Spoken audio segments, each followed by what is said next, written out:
more science people? Library media. Library media, okay. What do we have in the Career back? tech. Career tech, okay. All right, so we represent a wide variety of certificate areas, and our directions for this are going to be different. So what I'm going to help you do is just get an overall idea, okay? So component 2 is kind of like a Polaroid, okay? You think you know what it's going to turn out like. You have to wait a long time. You look at it a lot, and it's not ready yet. And you look at it some more, and it's not ready yet. It's a little fuzzy in the middle while you're waiting, okay? But eventually, it is going to turn out to something recognizable, okay? But when you first start, it just looks like, you know, you're in the middle of a cake. Here's what all the certificate areas have in common with component 2. It is all about differentiation. Because we don't do the same thing for every one of our students. And you follow a student or a group of students or a couple of students over some time, okay? What you have to do is specific for your direction. But because you follow some students over time, you do not want to wait until the last minute, okay? And then you're going to answer questions about how you differentiate for your students based on their needs, based on what they need to learn, based on your content, and what your learning goal is, okay?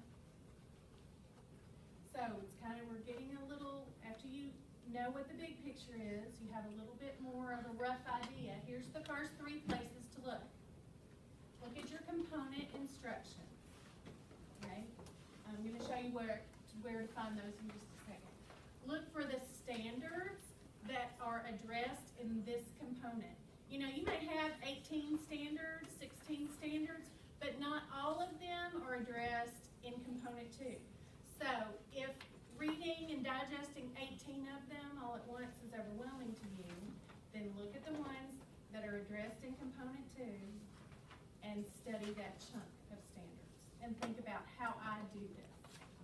Then you're going to want to look at your rubrics for component 2, which are also found in the directions. The rubrics are in the directions, but the standards are a separate document. Here's where you find them. You go to boardcertifiedteachers.org. You're going to click on the For Candidates tab, and you're going to look, this is the chart. It has your certificate areas, the developmental levels, the component instructions for 1 and 2, and there should be another column for 3. Obviously, this was before it was out. And then you're going to have your standards, and all of the blue is R1, okay? So that's where you find your direction. Okay.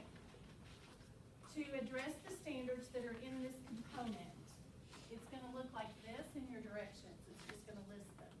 This is an example from Early Childhood Generalist. And so it says, these are the standards that are addressed in this differentiation component. Using knowledge of child development, partnering with families and communities, fostering equity. So there are a lot, but it's not like you're addressing all of them at once. So while you're as you read those standards, I want you to think. Think about how that looks in my classroom, in my teaching situation. You're not trying to reinvent the wheel or reinvent who you are. You're finding evidence in what you do every day that you meet these standards. So you might think about reading through the standards and taking some notes in the margin. If it's something that you can't come up with a lot of evidence for, I want to think about what more I can do to meet that standard. Okay? So when we are talking about standards, we are generally talking about national board standards. I know that you have standards for your learners too. Any questions so far? Okay. All right, then you want to look at the rubric, which is at the end of your directions. You want to go ahead and study level 4, because you don't want to aim for anything lower than that. And we want to present a rubric to our students so that they know what the end product should be like, and National Board has done that for us. It's there. So go ahead and read through it and see if when you know, at the front end, so you know what the final picture is gonna look like.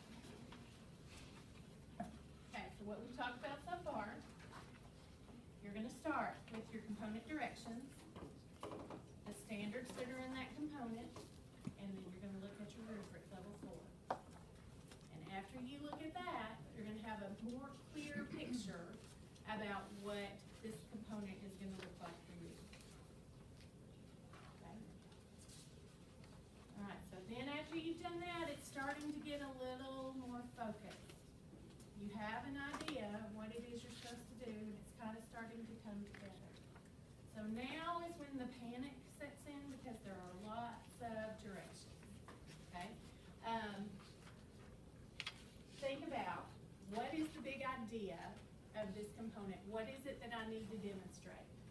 Who am I going to choose to work with? Do I need 1 student, 2 students, 3 students, 2 groups of at least 3 students each? It's very specific in your direction.